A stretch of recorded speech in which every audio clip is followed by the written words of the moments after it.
Hello everyone! So it's already been a while since the Fan Fest in Anaheim, and I felt it was time to finally sit down and start coming up with theories to what we can be expecting for the next expansion of 8.0 Evercold.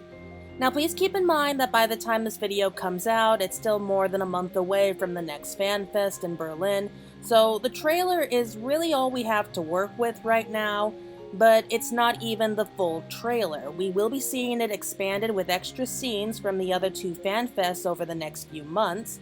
So for right now, we are working with an incomplete trailer and only a handful of screenshots from the first keynote. So a lot of these theories is really going to be guesswork. I mean, I might be completely wrong, but you know what? That's alright. I can handle being completely wrong if that story is really good. Okay, so today we're going to be discussing theories about the story for Evercold. We'll be talking a lot about the mythology that seems to have inspired it, and just what I personally think is going to happen based on the few clues that we've seen so far. Now, it goes without saying that we will be moving on onto the fourth reflection, which means that the only other reflections that we know nothing about are the 8th and the 11th. But real quick, I do want to point out one thing before we go any further, is that we may actually have had a glimpse of what the other two remaining shards are more elementally inclined to. In the Sphene trial fight in Dawntrail, she's hitting us with these elemental attacks, where I believe she says, "I will show you the worlds beyond," and she's hitting us with wind, earth, and ice aspected attacks. So if that is anything to go by, then the other remaining shards could have elements of wind and earth waiting for us in the future. But I'm getting ahead of myself. Rather, let's focus on the ice element of the fourth. So from what we've seen in the trailer and the keynote from the FanFest, as well as what Yoshi P and the dev team said about Evercold, though the fourth is a world that's shrouded in ice, not every zone that we'll be going to is going to be frozen over. From what we've seen, there are still parts of this frozen world that can support life, and that seems to be because the people have moved away from the surface of the earth. The people seem to have taken safe haven in the sky, specifically on floating islands, which makes a lot of sense if you think about how Living Memory was actually a series of floating islands above the clouds in the 9th reflection. And it remained largely untouched by the lightning that's constantly falling on the mist continent below. Also, from what we've seen in these few screenshots is that this is a world that has strong Viking aesthetic, and it will be drawing a lot of inspiration from Norse mythology. As someone who has a lot of Norwegian and Scandinavian ancestry, I'm particularly thrilled about this. Now, if you know anything about Norse mythology, it was believed that there were 9 realms that were within the branches of the world tree Yggdrasil. In fact, in a lot of the screenshots of some of these civilizations we've seen so far, you can see the architecture has a lot of tree designs built into the very buildings and clothing, such as the tapestry that was hanging above the bed in the trailer. Now, I think this will be playing a major role later on, but first, let's talk about Ragnarok. To make it short, Ragnarok was the Norse mythology's end of the world, where a great battle to end all battles takes place before the world would be reborn from the ashes. Ironically, the word Ragnarok is literally translated to Fate of the Gods, and this is the beginning of the Godless Realm saga. And it's really because of this fact that Zodiark, who was keeping the changed rules of reality in place, and Hydaelyn, who kept the sundered worlds in stasis, we now have the problem of the literal ending of the world quickly coming up to us. The only question now is if this end will be as violent as Ragnarok is supposed to be. So, with us talking about Ragnarok, let's start about how the end will begin according to the mythology. In Norse mythology, everything begins with the death of Baldr. And think of him as the god of light. He embodies light, purity, goodness, basically all good things in the world, and he was everyone's favorite god. But thanks to the shenanigans of Loki, the trickster god, who exploited Baldr's one weakness and guided the blind god Hodor into killing Baldr, yeah, that's basically what happens. Like, the death of that one god was the starting point that started the avalanche that led to basically the end of all the other gods. His death led to all beings weeping with grief, and the other gods, in their fury with Loki, they imprisoned him, they're torturing him, and of course that also helps to set the stage later on for Ragnarok. Oh, one thing to always remember about Norse mythology is that if something goes horribly wrong, 9 times out of 10 it's Loki's fault, and he's usually beaten up or threatened until he makes it right. And the few times where it's not his fault, he's still blamed for it and is usually beaten up or threatened to make it right anyway. Just a little food for thought there. But according to the Poetic Edda, after Baldur's death, a great winter unlike any other the world has seen would come. Fimbulwinter is going to be a period of time where the world is plunged into a never-ending winter, and this will last for several years. The snow will not melt, it will just continue to fall. And naturally, because of this, mankind will run out of food and other necessities, and they all start turning on each other. All laws and morals fade, and it's just a struggle for survival. I think it was said best here in the Poetic Edda, "It will be an age of swords and axes. Brother will slay brother, father will slay son, and son will slay father." Basically, it's an all for one, okay? Like, loyalties are out the window, you're just fighting just to survive the next day. While that's happening, the wolves Skull and Hati, who have been hunting the sun and the moon since the very beginning of time, will finally devour their prey before the stars disappear and Yggdrasil would tremble, causing the bindings holding Fenrir, the monstrous wolf, to break and free him. At the same time, Jormungandr, the Midgard serpent, will rise from the ocean and cause the seas to overflow the earth as he appears. As that's happening, Loki, who was freed from his imprisonment, captains a ship of the dead, and as his sons bring destruction to what's left of the world, he leads an army of the dead towards Asgard. That will also be when the fire giants from Muspelheim march towards Asgard, home of the gods, across the Bifrost Bridge, being led by their leader, Surtur, who's carrying a flaming sword brighter than the sun. Upon seeing them, the godly sentry Heimdall blows a horn to announce the arrival of Ragnarok, and the gods will go to battle one last time. At least that's the basic idea. The gods, known as the Aesir, inhabit the realm of Asgard at the top of the tree, whereas mortals inhabit Midgard at the heart of the tree, and the other realms are inhabited by other iconic beings, such as the frost giants, elves, and dwarves. Norse myths explore the interactions between gods, humans, and these other beings, emphasizing heroism, fate, and the struggle against chaos, especially when we're talking about Ragnarok. According to the mythology, though, Ragnarok hasn't happened yet. This is a prophecy foretelling the cataclysmic battle leading to the death of many gods, the destruction of the world, and the eventual rebirth, where surviving gods and humans repopulate a renewed, fertile world. So, happy ending, I guess? I think it's supposed to represent, like, even at the worst possible moment, there is still that tiny flicker of hope. And if you can just survive past all of the death, all of the destruction, there will be something good at the end of it. I think that's the basic idea. With that in mind, let's discuss the trailer. Now, it opens up with the words of us uniting the stars onto one. Now, uniting the stars does not necessarily mean we have to cause a rejoining. I want to make that clear. The first is already technically united with the source in the sense that there is a means for them to aid and seek aid from the Warrior of Light, like how the first helped out with the whole Zeromus crisis on the 13th moon by lending its overabundance of light to be siphoned over. The fourth may end up being united with the source and the other shards in a very similar way, being able to siphon its extra ice-aspected element and maybe sending it over to another shard that needs it, such as, the ninth with all of its electricity. But after that, the trailer opens up with an elderly Makote woman who's telling this little boy a story, and we're seeing it through the tapestry on the wall. We don't know where this part of the trailer is taking place or even when. From how they're discussing it though, it sounds like it already happened a long time ago. But then, does that mean that this is a glimpse of the future? Is this a world after we long since left? Maybe it's at the very end of the game? I mean, unless time in the fourth moves ridiculously fast, I don't think so. I mean, I think I have an idea of what's going on here, but I'll cover that in a minute. What I can say is that they mention the Far Wanderer, and I do have an idea of who that person is as well.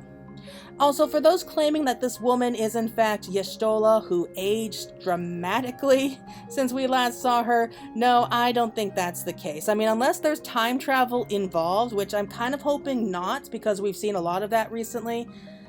I don't think they would do that to, like, the literal face of Final Fantasy XIV. I can accept the fact if she's the fourth version of Y'shtola, or even Matoya, but you know what? I actually think that might be funny. Should Y'shtola meet, you know, her own reflection? Like, I think that would be really cool. I mean, we haven't actually seen the other Scions run into their own, you know, reflection versions of themselves, apart from the Warrior of Light. And I think that would be interesting to see. Then as we watch her tell the story, we see the images of these massive creatures across the landscape. Colossi giants roaming the land. So we'll refer to them as the Frost Giants in honor of Norse mythology, because in one of the realms, Jotunheim, it is a frozen world where the Frost Giants roam freely. And I like to think we will be visiting various Norse realm themes for the fourth, such as Midgard, Jotunheim, Nibelheim, Asgard. I think that would also be keeping with the Final Fantasy VII theme that people are speculating on. That by looking closer at these creatures, every one of these frost giants has a giant crystal stabbed right through its chest, but each one, if you look closely, is a different color. So could these creatures be tied to a specific element and maybe absorb some of that ether? Could it be the reason that there's only ice left in this shard is because all the other elements were absorbed by these creatures? If so, where did they come from? What is their purpose? Why are they absorbing only one type of ether? I don't know, but what I can say is that they seem to be very similar in design to the floating arcane objects we see that are attacking the Warrior of Light and the others when they first arrive. Perhaps they're a larger form of such arcane beings. Are these maybe servants of these creatures? Maybe they were created during a war and they ran wild, like what happened to the Doom Train on the 9th. Maybe they're even former gods that were enslaved or corrupted while left roaming the land. I can kind of see them as being arcane creatures that were created from some mages or even by some Ascians. Well, maybe that's part of it. Personally, I'm thinking they're a product of Yggdrasil or some kind of world tree, maybe even a creation of Hamarut herself. Now, Hamarut was known as the Sower. She was the member of the Convocation who specialized in plants and other flora, and we see the ice-aspected world tree in a later scene from the trailer, and these beings could be carrying around elemental seeds from said tree. Maybe there's even supposed to be a tree for each one of the elements, but Hamarut, maybe the Sower, sealed away the other trees, maybe accidentally creating a calamity of ice. Who can say at this point?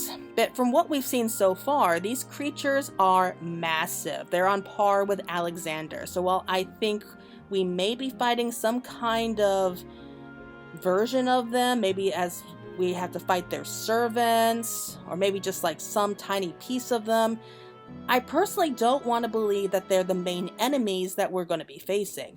Because from what we've seen, there look like there has to be at least a few dozen of these creatures, and we can't get to all of them in one expansion, not to mention their size alone would make any battle with them very difficult. I honestly think that there is a chance these things are actually good, like maybe even maybe not allies, but you know what, these things are necessary to keep around for the sake of the star. But maybe they were being manipulated. Perhaps these seed-like things in their chests are corrupting them somehow. Maybe they're controlling them by some kind of evil force, or somebody is actually controlling them. And our job is to destroy the seeds and free them rather than destroy the creatures themselves. I do think that would be a lot more likely than us actually having to fight against such massive creatures. And what if these creatures can contain vast amounts of a certain elemental type of ether, such as one can hold onto fire aspected ether and maybe another can hold onto water, and they can not only gather and hold the ether inside them, but they can unleash them whenever they want. Imagine the possibilities with this. If we take one of the giants, maybe send it to the 13th, where it can absorb an unimaginable quantity of darkness, and then we take it and drop it in the first, and vice versa. Like, we can have multiple giants, each with different elemental ties, and drop them in places like the 13th or the 9th, slowly helping to rebalance the world and restore a lot of what was lost.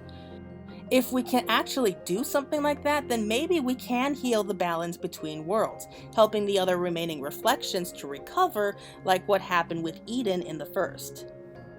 But moving on to this scene, we see what looks like a combination of a giant tentacle and the crystal tower. I believe that this is also some kind of form of Yggdrasil. We see this massive crystal-like structure. It reminds me a bit of the roots of a tree. Then perhaps the curving spiral we see may be part of roots of Yggdrasil, and it's seen as a place of worship, or even somehow a place that remains untouched by the frost and is bringing life to everything around it. In the trailer, you can actually see water spilling out at the base, so maybe this is another one of those like world trees that I mentioned before, but this one is tied to water, and so that's why water is just constantly spilling out of it. Maybe there will be other similar like trees scattered throughout this realm, and we have to try to find them, maybe purify them, connect them all together. Maybe that's what that girl was trying to do with that ice-like tree. Speaking of which, the frozen structure where the female Al-Ra is praying does remind me of the branches of a tree if you look closely. Perhaps this woman is praying to find a way to renew or melt the ice that is freezing it, or trying to help it connect to the other trees scattered throughout what's left of this world. We don't know who this girl is, only that she's bound to be important to the story. The fact that she's part of the title artwork is enough proof of that.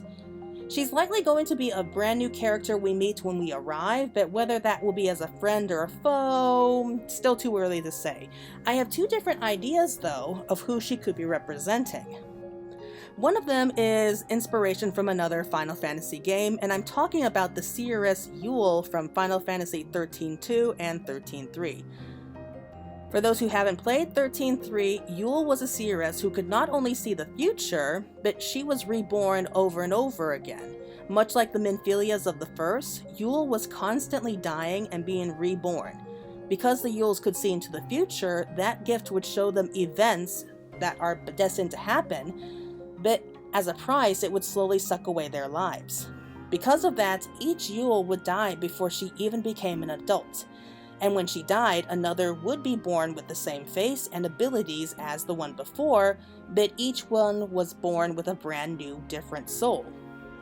So when I see her praying here, I'm suddenly reminded of Yule, and how she would fade away much like how the Al-Ra girl faded away into snow. Besides, her name, Yule, Yuletide greetings, and winter, I think it would be very fitting. Another idea I have for who she might be representing also means going back to Norse mythology to the goddess Hel. Now, Hel was the third of Loki's children, and she ruled over Helheim, where, unlike the fiery hell that we all think of when we hear the name, Helheim was a place of stillness and shadow, a cold, misty, and gloomy underworld where the souls of those who didn't die in battle would basically spend all of eternity. It was said that she was seen as a compassionate goddess to the souls who gather at her doors, where she receives and governs over the dead, serving as a guardian or protector to those in her realm. So could this girl be the equivalent of Hel, acting as some kind of protector or caretaker? Either way, I'm willing to bet that she's the one who's going to be narrating the story, given her supposed importance. But then we see this man behind her. Now, going back to Yule from Final Fantasy XIII, it's important to remember that out of all the girls who bore the name Yule, she did have an immortal guardian in the form of Kaya's Ballad, whose sole purpose was to protect the Yules until she drew her last breath. After countless centuries of being forced to watch the girls he came to love be born and die over and over again, it eventually drove him mad and he became a villain in an attempt to stop the cycle of rebirth. Spoilers, sorry, if you haven't played 13 yet. But it leads me to wonder, if this girl really is the equivalent to Yule, is this man the equivalent to Caius? Or is it possible that he's another one represented by Norse mythology? If so, the most likely candidates would be Odin. Now, the thing with Odin from mythology was that he was revered as the All-Father. He was the chief god of the Norse pantheon. He embodied wisdom, war, and death, while also being known for his relentless pursuit of knowledge to such a point that he even sacrifices one of his eyes to gain more knowledge, and he even hung himself from Yggdrasil for 9 days to gain more insight into the cosmos. And if you look at this man closely, I mean, it's kind of blurry here, but you can see that he's actually missing his left eye. So I think that it's not unreasonable to see him as the Odin-like figure. But there is another thing about Odin, is that he has a multifaceted nature. In other words, he had many different layers, almost to the point that he was borderline multiple personality disorder. You never knew who you were going to get. Odin was seen as a wise teacher. He was the leader of the gods, a fearsome warrior, master of runes who guided souls, a trickster who used deception and cunning to manipulate people. Everything about him kind of seems to contradict with himself. You never knew who you were going to get. This duality of his was what made him so unique. He was wise yet manipulative, noble yet ruthless. Depends on his mood, honestly. But there was something else that he was known to do. He loved to disguise himself as a mortal and walks among men. Depending on how you greeted and treated him while he was in his disguised form, he could offer you wisdom and advice, or he could end up leading you to your own demise. And one of his favorite disguises was that of a harmless wanderer. So is it possible that the wanderer that the old woman was talking about was the one here who represents Odin? Like, maybe she was actually talking about this man instead, and we are just coming in after he ends up making all these changes to the world, and we're the new wanderer that comes after him. Perhaps he arrived years before our arrival and saved the world once before, and we're just kind of here to clean up whatever is left behind. Or is he more like Caius, whose duty is to protect the Yule of this world, and we just end up getting caught up with his problems? Another thing to note is that a lot of Heaven's Ward was also inspired by Norse mythology, such as the creatures that lived on Yggdrasil, like the messenger squirrel Ratatoskr and the piercing hawk Vidofnir. But the most obvious is the serpent, or the dragon that gnaws at the roots of the tree, Nidhogg. Yes, all these names we know very well, but there's one figure whom I couldn't help but draw some comparisons to, and that is Ratatoskr.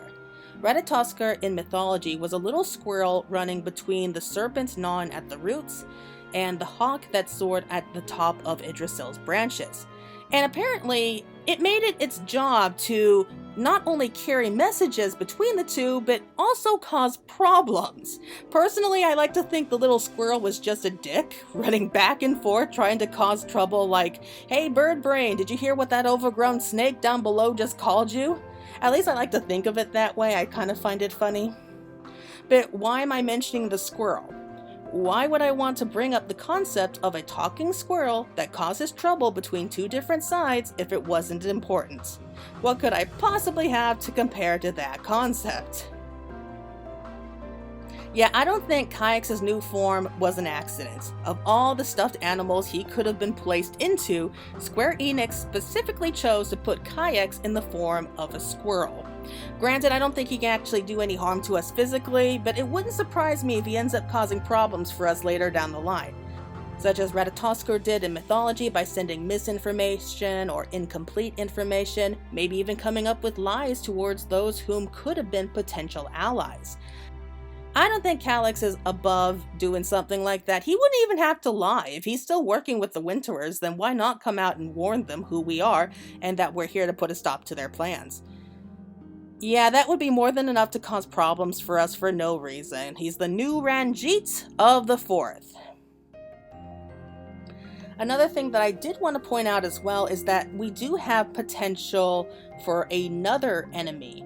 Because apart from the giants we could be facing, there was one thing that I noticed. It came to my mind when I saw this screenshot of a city full of these snake motifs. The snakes bring to mind one particular creature from Norse mythology, Jormungandr, the Midgard serpent or the world serpent. A snake that was so massive that it could stretch its entire body around the world and bite its own tail, the sworn foe of Thor, and a creature who could literally destroy the world. While I don't think we'll be fighting the beast as a final boss, I can see it as like the new Valigarmanda, or even a godlike beast that we need to strike down to free the people from false worship like Valkyrie. To sum it up, I think that the key that we have in our possession that will guide us to the fourth is going to be like the Bifrost, or the Rainbow Bridge that connects us to the next world. So if the key is essentially like the Bifrost Bridge, and we have the representation of Yggdrasil, Retatoskr, Ragnarok, Odin, and even Hel, what role would we have in this world? Because it's not like the first, where we're seen as the warrior of darkness, bringing said darkness back to a world infested with light. Instead, we're seen with a scythe riding towards a thunderstorm on what looks like the front of a Viking ship. Some are thinking that we're going to be representing Thor, and that's why we're changed to the Reaper job. But, how do I put this? Thor from mythology and Thor from the Marvel movies couldn't be more different. Thor from Marvel is seen as a hero and basically a nice guy, if a little hot-headed, little full of himself. But the ancient Thor is a hot-headed, violent, drinking maniac. The picture of a classic Viking. Someone who would be all too happy to choose violence and slaughter everyone in sight than have a calm discussion. So yeah, no, I do not think for a second we will be representing Thor. Personally, I think we will be representing either Baldur or Surtur. Going back to the original myth, Ragnarok will eventually end where all the big names are already dead, and Surtur uses a blade that he had been busy forging since the beginning of time to burn down whatever was left of the 9 realms. After that, the ashes of the world would sink into the sea until nothing was left. But in time, Baldur would be reborn, and with it the world would be reborn with him. A new world, with a new sun and fertile land stretching on for miles in all directions. That means that our arrival in the fourth will mean great change, possibly even destructive change, but the world would be reborn. But if that was to happen, does that also mean we're also Surtur, coming to destroy the world as we know it, and our arrival could kickstart a Ragnarok-like event? Either way, let's face it, this world is going to need to go up in flames if we want to save what's left of it. Melt all the ice in a blaze of glory, I say. Recreate the oceans, free up the lands that are trapped underneath. That's the only way I can see us being able to save this world. But then again, what's going to happen after that? That's where I think the giants in Yggdrasil come in. What if we create a bridge between the remaining reflections and the source through the world tree? Find a way to create the branches of said tree to connect the source to the 1st, 4th, 8th, 11th, and 13th. I think people are taking the message making the stars onto one a little too literally. I think we're still going to have to connect them together in a way where they can share ether to avoid the Great Withering. But maybe this could also mean free travel to everyone at the same time. So even if we're not able to bring over entire civilizations like what happened with Alexandria, we can still create these special roads between the worlds. That could lead to a whole bunch of problems later down the line, but honestly, I think that this is something that can happen. Like, we can find a way to save the world by maybe tricking it into thinking that, it doesn't need to be rejoined together. Anyway, everyone, that's all I have to say about the current story so far. These are just my thoughts about the symbolism and the little details I couldn't help but notice. I enjoy Norse mythology, and I had fun analyzing everything I saw. Like I said, this is a lot of speculation on my part with an incomplete trailer, so who can say what's right or wrong? We'll just have to wait and see what happens in the next FanFest before we get new information. But until then, my friends, take care, and I'll be seeing you again soon. Bye!